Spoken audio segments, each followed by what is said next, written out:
नमस्कार। आज हमारे साथ हैं पिनाकल ऑर्थो सेंटर हॉस्पिटल के हैंड सर्जन डॉक्टर पराग लाड। नमस्कार। नमस्ते doctor. Carpal tunnel syndrome exactly है क्या? कार्पल इसका हिंदी अनुवाद है कलाई।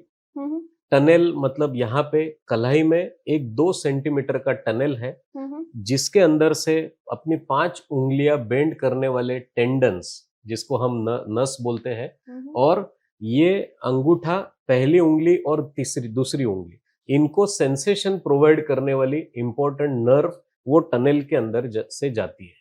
जब कोई कारण की वजह से यह टनल का प्रेशर बढ़ जाता है या टनल की साइज कम हो जाती है तो पेशेंट को कार्पल टनल सिंड्रोम होता है। डॉक्टर, ये कार्पल टनल सिंड्रोम किस वजह से होता है?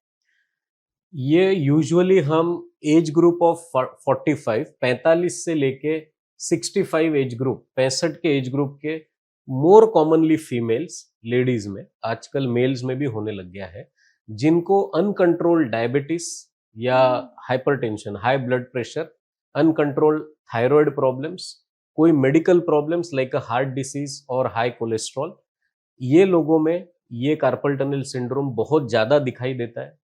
आजकल young generations who have long working hours on computer, जो आज कंप्यूटर पे करीबन 10 से 15 घंटे काम करते हैं, उनमें ये बहुत कॉमन होता है। तीसरी चीज, बहुत बार लेट प्रेगनेंसी में भी जब लेडी का 4th-5th मंथ शुरू रहता है तभी भी ये कार्पल टनल सिंड्रोम दिखाई देता है, जो लेडीज के बॉडी में हार्मोनल चेंजेस की वजह से होता है। और जैसे ही बच्चे की डिलीवरी, लेडीज की डिलीवरी हो गई तो वो सिम्टम्स कम भी होने लगते हैं। सो अलग अलग एज ग्रुप में अलग अलग कारणों की वजह से ये होता है।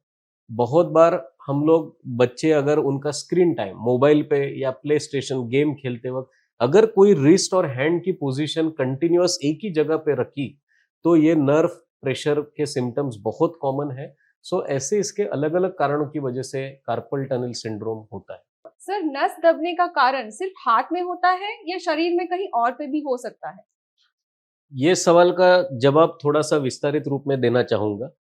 अगर मरीज को ये सिम्टम सिर्फ हाथ में है तो इसका कारण ये नस सिर्फ हाथ में दब रही है।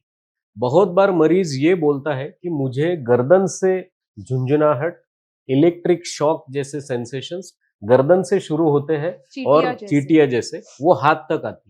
इसमें ये नस सिर्फ हाथ में नहीं दबी हुई है, ये गर्दन में भी दबी हुई है। बहुत बार कोई मरीज बोलता है कि मुझे सिर्फ ये 2 उंगलियों में झुंझुनाहट है या सिर्फ 3 उंगलियों में झुंझुनाहट है। अगर सिर्फ 2 उंगलियों में झुंझुनाहट है तो उनको यहाँ पे एल्बो लेवल पे नर्व दब जाती है। और कई बार कोई पेशेंट्स को दोनों हाथ या दोनों पैर, इनमें सारे चारों ऑर्गन्स में झुंझुनाहट या टिंगलिंग, नमनेस होती है। उसके कारण न्यूरोपैथी हम बोलते हैं। तो इसका मतलब बॉडी में विटामिन B12 की कमी होना, विटामिन D3 की कमी होना, या कोई इन्फेक्शन के कारण, या क्रॉनिक अल्कोहलिक, इसकी वजह से भी ये होता है, या जो मैंने पहले अनकंट्रोल्ड मेडिकल प्रॉब्लम्स बताए हैं, डायबिटीज, हाइपरथायरॉइड या कोलेस्ट्रॉल, इनकी वजह से भी ये नस दबने के सिम्टम्स होते हैं। कार्पल टनल सिंड्रोम के लक्षण क्या है?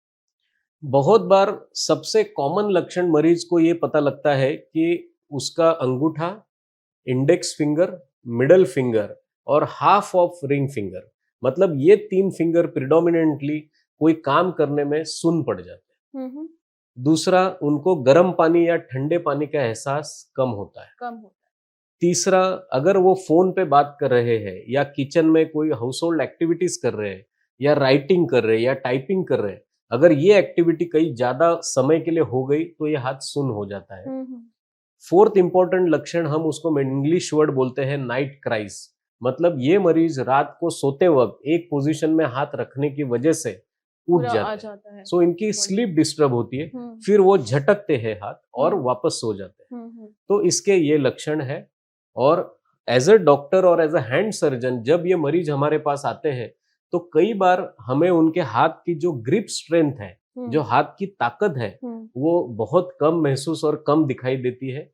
दूसरी बात, हमारे लिए हमारा अंगूठा चारों उंगलियों को मिलके काम करना बहुत जरूरी है, लेकिन कार्पल टनल सिंड्रोम में ये जो थंब का मसल है ये फ्लैट हो जाता है और ये इसका वीकनेस आता है। तो मरीज का कॉमन प्रॉब्लम है जो हमारे अपने भारतीय लोगों में दिखाई देता है कि रोटी तोड़ना या सुई का धागा रखना, ये जो फाइन एक्टिविटी है वो मरीज कर नहीं पाता, ये उसके लक्षण है। डॉक्टर, कार्पल टनल सिंड्रोम की जांच और इलाज के बारे में बताइए।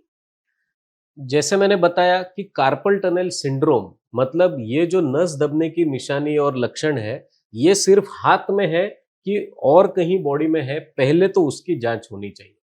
अगर ये कार्पल टनल सिंड्रोम के लक्षण गर्दन से लेके हाथ तक आ रहे तो हमें कई बार गर्दन का सर्वाइकल स्पाइन का एक्सरे और एमआरआई करना पड़ता है और ये नस गर्दन में तो नहीं दब रही है, ये जांच पड़ताल करनी पड़ती है। दूसरी बार आजकल नर्व कंडक्शन स्टडी मतलब ये एक ऐसी जांच है जिसमें हम यहाँ पे कुछ मशीन या पिन्स लगा के ये हाथ में कितनी नर्व की मात्रा कितनी तक अच्छी है या नर्व का फंक्शन कितना अच्छा है वो हम चेक करते हैं। सो पहला मैंने बताया नर्व कंडक्शन और दूसरा मैंने बताया एमआरआई और तीसरी कई ब्लड टेस्ट होती है जिसमें आपके sugar, thyroid, cholesterol, vitamin B12, vitamin D3 ये पैरामीटर्स चेक किए जाते हैं। और अगर इलाज के बारे में आप पूछो तो सबसे इंपॉर्टेंट इलाज कार्पल टनल सिंड्रोम का है कि आपकी लाइफस्टाइल मॉडिफिकेशन। अगर आपके कंप्यूटर वर्किंग आवर्स कहीं ज्यादा है तो कोर स्ट्रेंथनिंग एक्सरसाइज आपके बॉडी को काम करने के पहले या काम होने के बाद मसल स्ट्रेंथनिंग एक्सरसाइज बहुत जरूरी होती है। जो सिंपल चीजें हैं, सुबह 10 बजे की पहली धूप एक 15-20 मिनट के लिए अगर हम लेते हैं तो अपने शरीर में विटामिन D3 की मात्रा बढ़ जाती है, ये सिम्टम्स कम हो जाते हैं। तीसरे, आपके जो भी मेडिकल प्रॉब्लम्स किसी को होते हैं वो अगर उनके फैमिली डॉक्टर या फिजिशियन के माध्यम से अगर वो कंट्रोल में लाते हैं तो कार्पल टनल सिंड्रोम बहुत हद तक कम हो जाता है। और अगर इसके बावजूद भी वो ठीक नहीं हुआ तो आजकल ओपन सर्जरी या एंडोस्कोपिक कार्पल टनल रिलीज ये ऑपरेशन से मरीज ऑलमोस्ट 90 to 95% से अपने उनके सिम्टम से पूरे ठीक हो जाते हैं।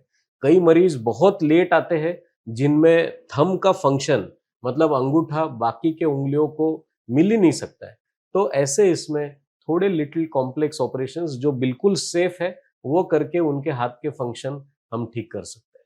सो मैसेज ये है कि कार्पल टनल सिंड्रोम ये बहुत प्रिवेंटेबल प्रॉब्लम है। अगर मरीज को सिम्टम्स समझ में आ गए कि मेरी ये 3 उंगलियों में झुंझुनाहट बहुत है तो पहले तो उसने सही डॉक्टर के पास सही वक्त पे पहुंचना चाहिए और फिर उसके जो मेडिकल प्रॉब्लम और लाइफस्टाइल मॉडिफिकेशन करके अगर वो ठीक नहीं हो रहे तो जैसे मैंने बताया कुछ इन्वेस्टिगेशन और कभी कभी कोई इंटरवेंशन करने से वो ठीक होते हैं।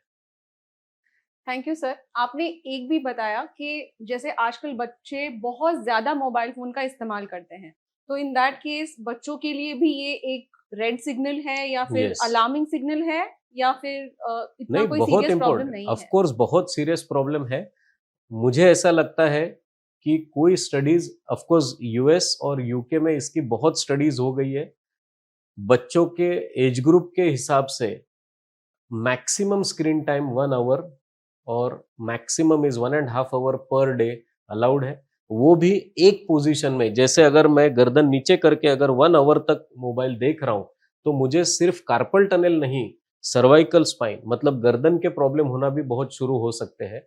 ऑकवर्ड पोजीशन में लेट के बैठ के गैजेट्स और इलेक्ट्रॉनिक गैजेट्स या मोबाइल देखना, उसकी वजह से और अलग प्रॉब्लम्स आज नहीं but in near future when they grow little older ये बहुत कॉमन है, डेवलप हो सकते हैं। Thank you doctor. Thank you.